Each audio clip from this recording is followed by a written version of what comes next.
दुनिया में गफलत की जिंदगी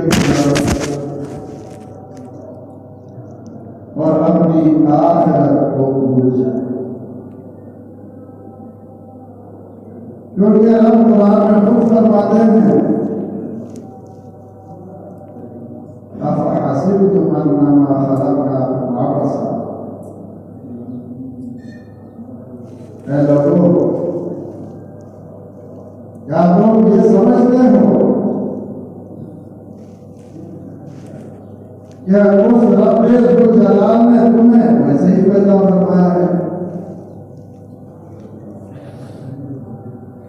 बल्कि रब्बुल जलाल ने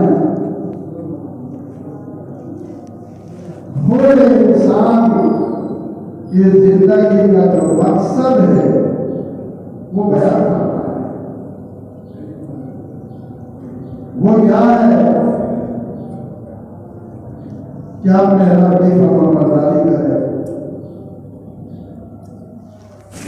रब के हुक्मों के माने, और रब जो चाहते हैं रब की चाहत के मुताबिक इंसान अपनी दुनिया की जिंदगी को गुजारे। तो फिर इंसान दुनिया में भी इसको कामयाबी मिलेगी, सुकून की जिंदगी मिलेगी, राहत की जिंदगी मिलेगी, और मौत के वक्त अच्छी मौत आ जाएगी। कब्र की जिंदगी जो बड़ी मुश्किल जिंदगी है, अल्लाह उसमें भी राहतें अता फरमाएगा।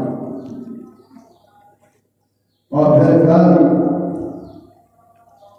अल्लाह के सामने जाना। देखो, हमारे जाने का वक्त का कुछ नहीं होता, कब कब जाए।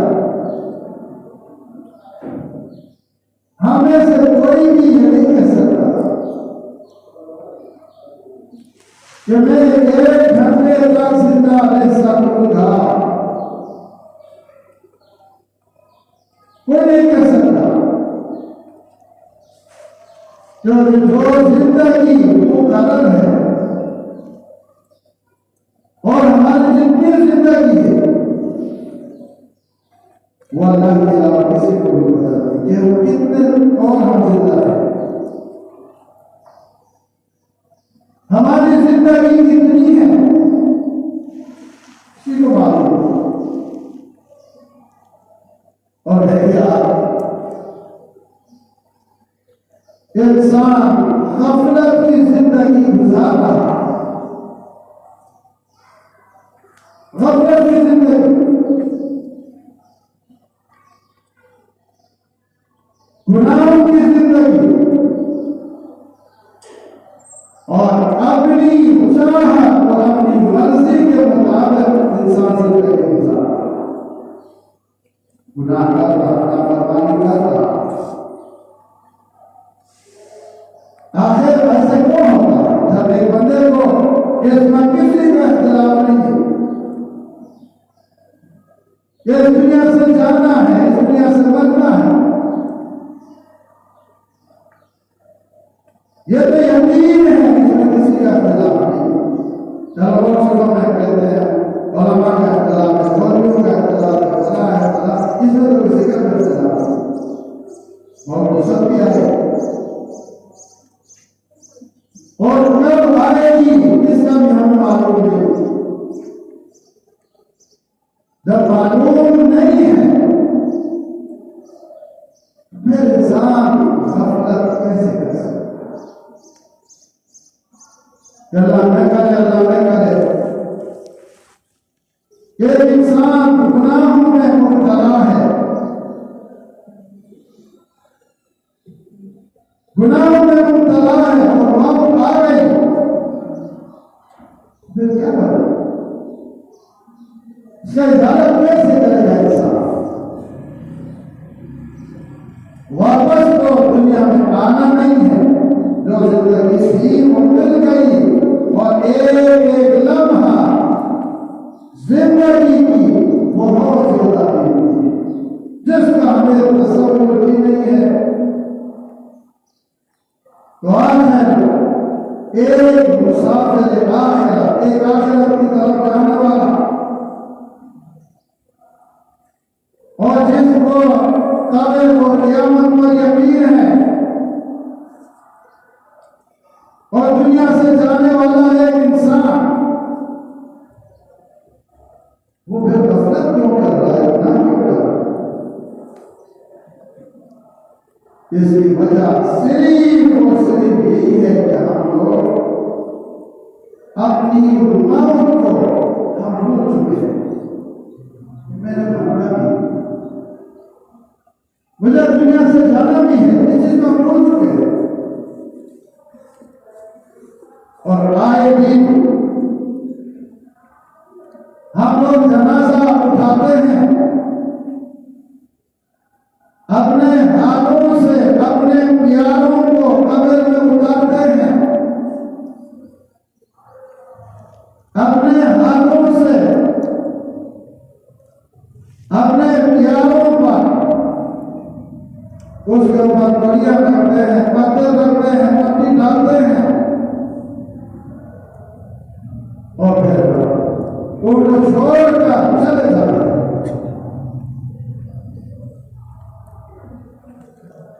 इंसान क्या तुमने कभी ये भी सोचा है कि आज किसके कब्र पर मैं पट्टी डाल रहा हूं और कल मेरी कब्र पर मैं पट्टी डालूंगा?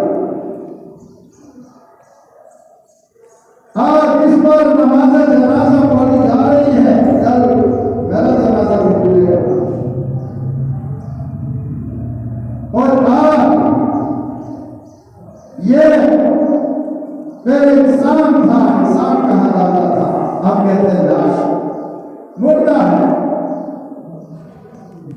तो क्या हमने सोचा है कि हम भी बेयार मददगार और हमारी बिल्कुल खत्म हो जाएगी, निकल जाएगी, फिर हम दूसरों के मोहताज बनके पड़े रहेंगे, और फिर पता नहीं कितने अरसे तक हमें उस कब्र में और के पीछे हमें रहना। जब आज इस चीज को इंसान भूल चुका है और इसको याद करने की जरूरत है, लेकिन जो मौत को भूलेगा वो गुनाहों से कभी भी नहीं बच सकता, वो नाफरमानी से नहीं बच सकता। जो मौत को भूल जाए, जिसको मौत में यकीन न हो और जिसको मौत का खौफ न हो, आखिरत का डर न हो, उसको गुनाहों से बचना उसके लिए बहुत मुश्किल हो, और अपने वक़्त की हिफाजत भी उसके लिए बड़ा मुश्किल हो। लेकिन वो बंदा अपनी मौत को याद करता है, अपनी मौत को याद रखता है, उसके लिए फजर की नमाज के लिए उठना मुश्किल नहीं है, उसके लिए तहज्जुद के लिए उठना मुश्किल नहीं है। जब उसको मालूम है कि मेरी मौत आएगी,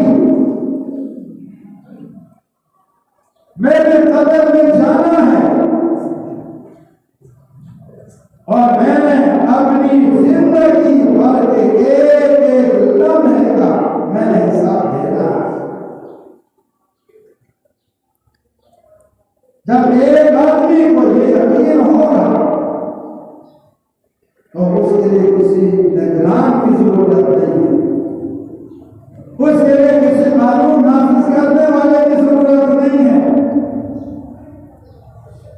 बल्कि खुद बखुद कोई भी उसको नहीं देख रहा, अकेला है, जंगल में, गांव में, अकेले कमरे में है, लेकिन जब उसको ये यकीन है कि मेरी मौत आ सकती है, किसी वक्त भी आ सकती है, और इस्राईल अलैहिस्सलाम किसी वक्त भी आ सकते हैं।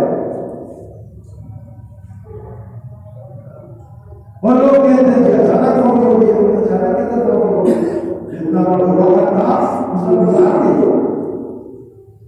लोग पूछते हैं फला हो गया, क्या हो गया था, बेवजह पूरा हो गया, बीमारी बहाना है, मगर पूरा होगा तो बहाना कोई ना कोई बहाना बनेगा और इंसान दुनिया से चल रहा है। तो जब इंसान को ये यकीन है कि मैंने मरना है और मौत का भी किसी को पता नहीं है कि किस वक्त मेरी मौत आएगी,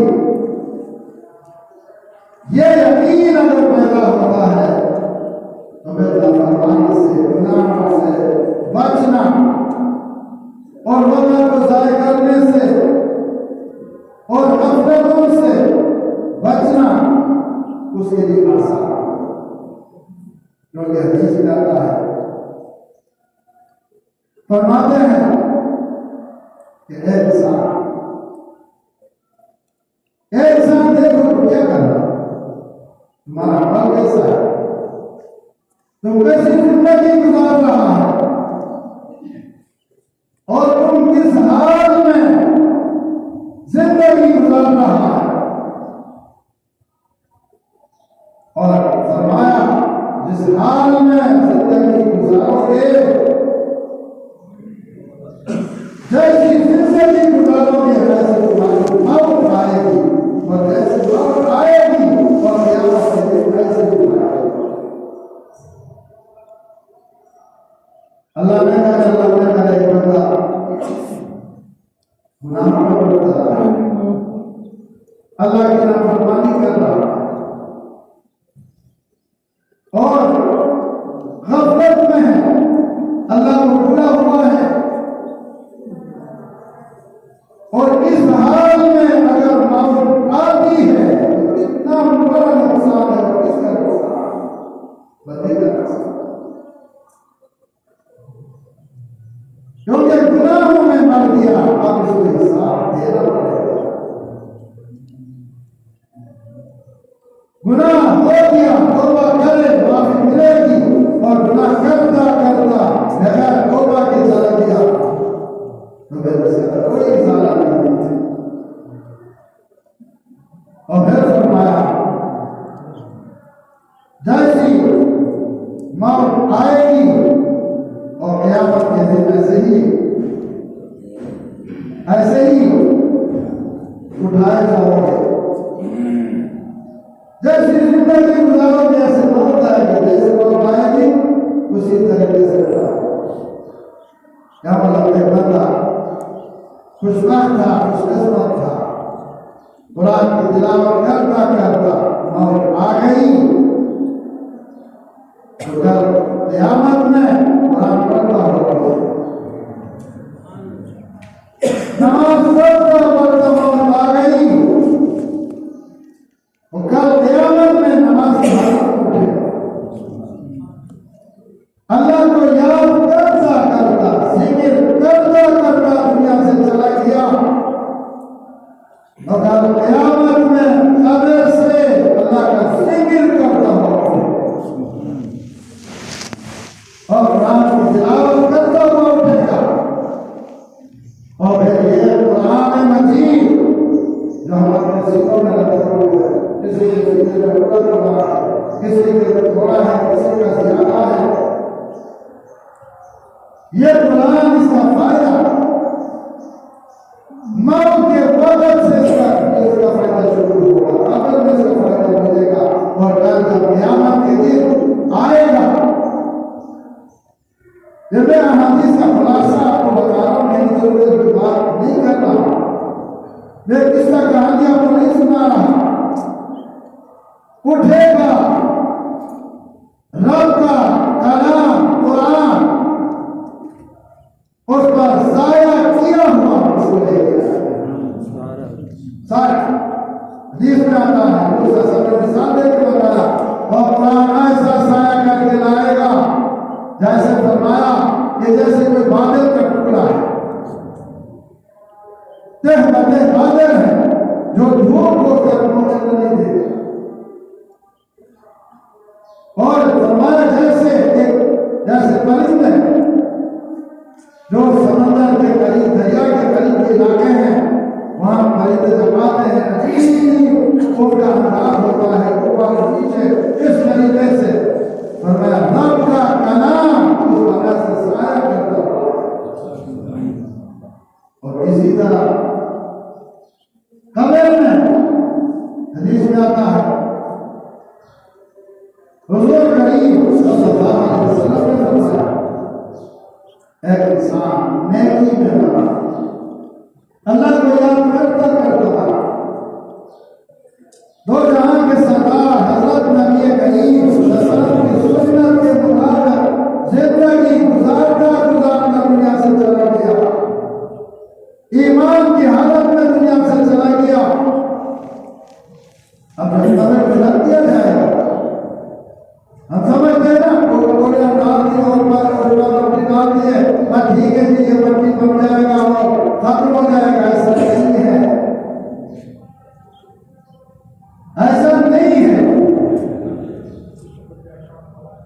हुजूर करीम सल्लल्लाहु अलैहि वसल्लम ने फरमाया कब्र या जन्नत का बाग है, अल्लाह हमारे कब्र को जन्नत के बाग बना। और फरमाया कब्र या जहन्नम का गला है, जहन्नम की आग है, अल्लाह हमारे अज़ाब कब्र से महफूज फरमा। अब जब कब्र बना दिया गया, नेक नहीं था, हमारे ऊपर नहीं पड़ता, अल्लाह का जिक्र नहीं करता था, हम लोग बहुत गफलत में पड़े हुए हैं, बहुत गफलत में, कहते अल्लाह गफूर रहीम है, माफ कर देंगे, मैं कोई शक नहीं, अल्लाह गफूर रहीम है, माफ कर देंगे, लेकिन अल्लाह गलतियों को माफ करेंगे, जो सरकशी करे तो माफी नहीं होगी, जो सरकशी यानी तो खुले आम गुनाह कर रहा है और गुनाह को गुनाह नहीं समझ रहा, ऐसे बंदे का ईमान खतरे में है, माफी की बात नहीं होगी, ईमान खतरे में है। हम कहते हैं अल्लाह गफूर है, रहीम है, मैं कोई शक नहीं कि अल्लाह माफी देंगे, मुसलमान को माफ करेंगे, लेकिन ये हमारी दोगली पॉलिसी क्यों है, हमारा दोगला किरदार क्यों है? ये इसमें तो हम कहते हैं अल्लाह गफूर रहीम है, तुम भी करते जाओ माफ करेंगे, लेकिन वो अल्लाह जो गफूर, जो रहीम, रहमान, गफ्फार, रऊफ, रहीम, करीम, अल्लाह की सिफात है, उसे अल्लाह की सिफात मुंतकिम भी है, इंतकाम लेने वाला, सजा देने वाला, उस अल्लाह की सिफात जबरूत भी है और उस अल्लाह की सिफात रज़्ज़ाक़ भी है, मैं रोज़ी में दूंगा, रोज़ी में दूंगा, तो क्या हम सिर्फ इस तसव्वुर से अल्लाह रज़्ज़ाक़ है, रोज़ी देंगे, काम कुछ भी न करे फिर भी देंगे, तो क्या सिर्फ इस सिफत पर हम एतमाद करके, भरोसा करके, क्या हम दुनिया के काम काज छोड़ रहे हैं, सुबह शाम पढ़ लेते हैं,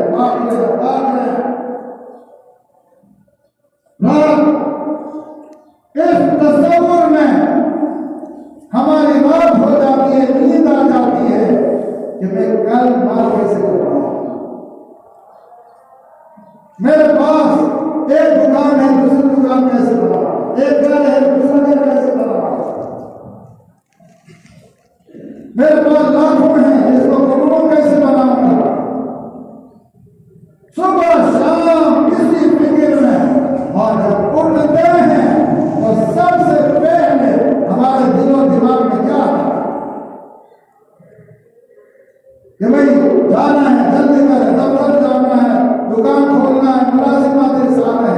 हम इसलिए नहीं कहते कि बड़ा खाली नहीं करो, सब कुछ करो, लेकिन एक उसूल के दायरे में करो।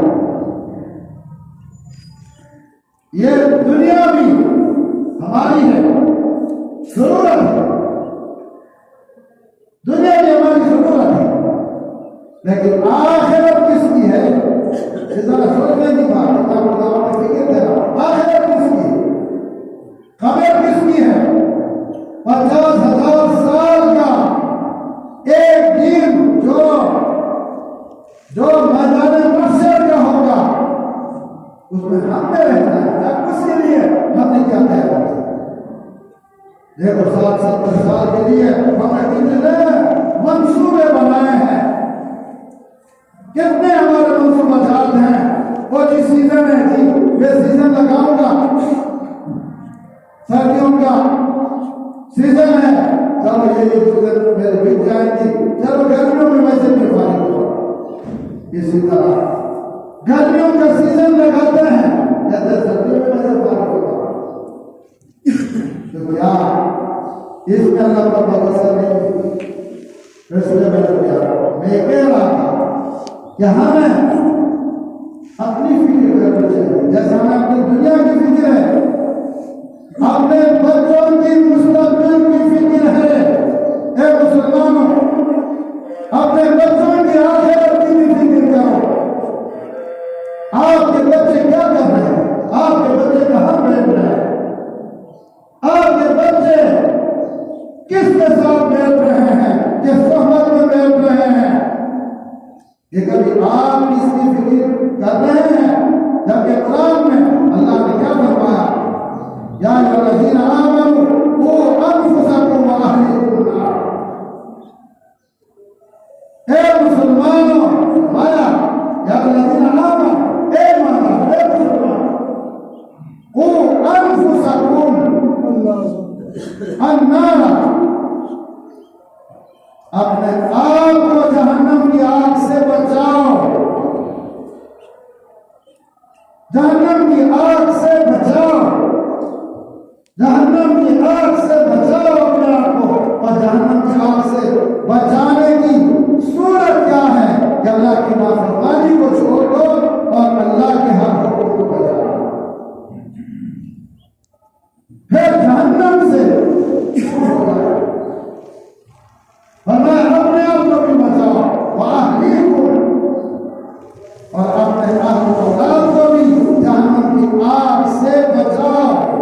आज हमने से हर बंदा इस जगह में है, ऐसा ये जहन है कि मेरा माल होना चाहिए, मेरा बेटा दुनिया के किसी बड़े ओहदे में होना चाहिए, मेरा बेटे के पास माल होना चाहिए, बैलेंस होना चाहिए, मेरा बेटा ऐसा हो, दुनिया की उसके पास इज्जतें हो।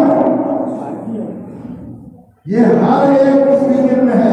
लेकिन मेरे प्यारो, क्या हमने ये भी कभी सोचा है कि मेरा बेटा अल्लाह के हम उसका मकाम बन जाए, मेरे बेटे की आखिरत बन जाए, मेरे बेटे की कब्र क़यामत बन जाए? क्या हमने इसकी भी हमारी फिक्र है? कभी हमने सोचा है? अगर सोचा है तो ठीक है, अगर नहीं सोचा फिर अपने मासूम बच्चों के लिए उनकी फिक्र करो, उनके ईमान को बचाओ। आज लोग मुल्हिद हो रहे हैं, मुर्तद हो रहे हैं, लोग बेदीन हो रहे हैं, और इसका कसूर बच्चों का भी है और उसका कसूर माँ बाप का भी है। जब उनको अच्छा माहौल नहीं दोगे, जब माहौल औलाद को अच्छा नहीं दोगे, तो फिर वो अल्लाह का फरमान कैसे करें?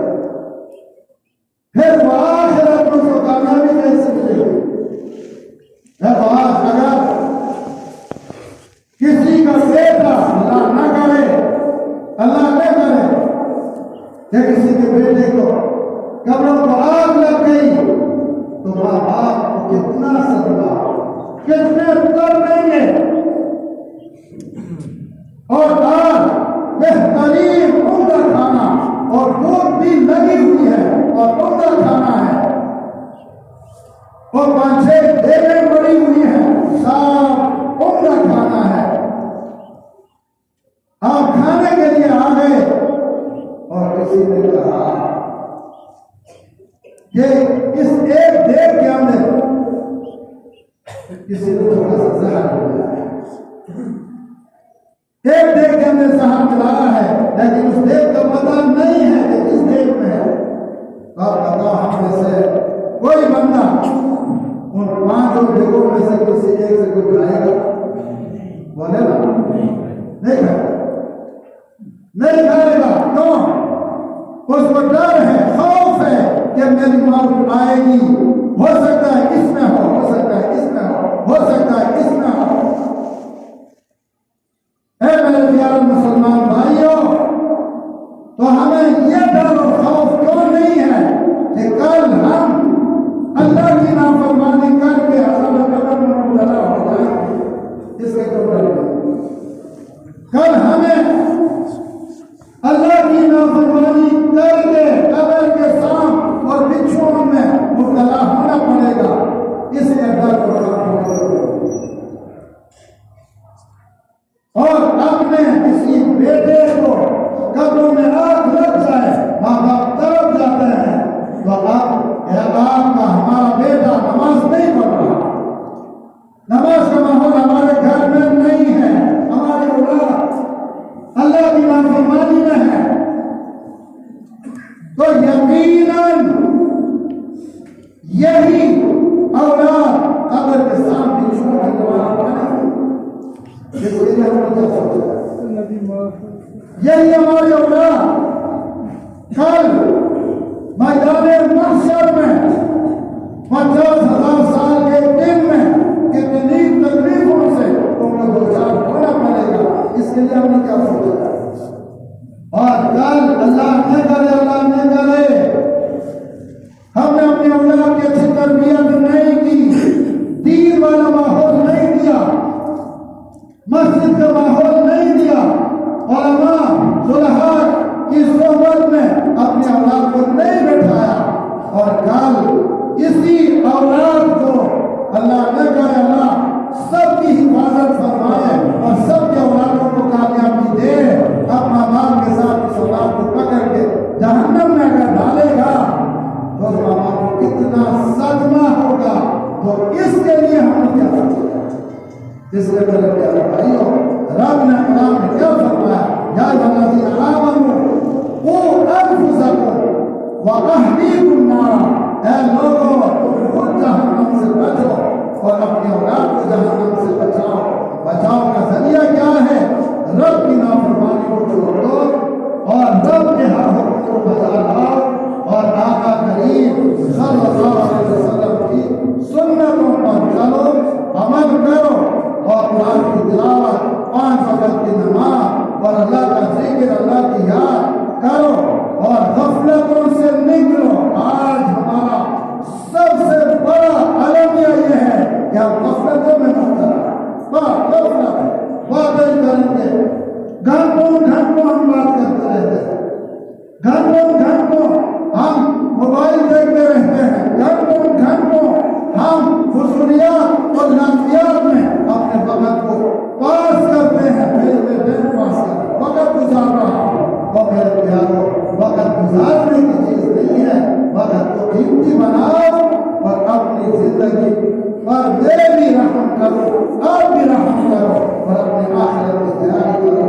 देखो इंसान दुनिया से जाता है, बाहर भी जाता है, हमारे बेग साहब आज की मग़फ़िरत बता रहे, उनका इंतजार होगी, अच्छा आदमी था, नमाजी था, 5 वक्त का नमाज़ और हमदर्द इंसान, दुख दर्द में शरीक होने वाले इंसान और तकलीफ बीमार हुए। और आज जुमे के दिन अब कई दिन से उनकी तबीयत खराब थी, कई दिन से जिंदगी मौत के किस्मत थी, लेकिन अल्लाह उनके बख्त और किस्मत को देखो जुमा के देता था। माशा तो ये हमारे बुजुर्ग थे, हमारे दोस्त थे, नमाजी थे और हमारे लिए हमारे साथ मोहब्बत करने वाले साथी थे। और आपसे दरख्वास्त है कि असर के बाद जनाजा भी है, उनमें शरीक हो जाना और उनके लिए सारे सवाब करना, उनके शरीक इस्तेमाल करते रहें और अपने आखिरत की फिक्र करें। देखो बेग साहब को सीहा, बेग साहब का चलना, बेग साहब का टोलो, ठीक है, इतना सियासत था किसका उसमें था कि वो इस तरीके से बीमार होकर एक दिन दुनिया से चला जाएगा। तो मेरे प्यारो एक दिन हमारा भी ऐलान होगा, तो उस ऐलान से पहले पहले कुछ करो, कुछ करो। शेषाद्री फरमाते हैं, ए नादान इंसान, तुम किस गफलत में पड़े हो, उस वक्त के आने से पहले पहले कुछ करो जब तुम्हारा ऐलान होगा कि फलां नाम मनाद, कि फलां नाम की नाम दुनिया में नहीं रहा, उसका इंतजार हो। अल्लाह ताला मुझे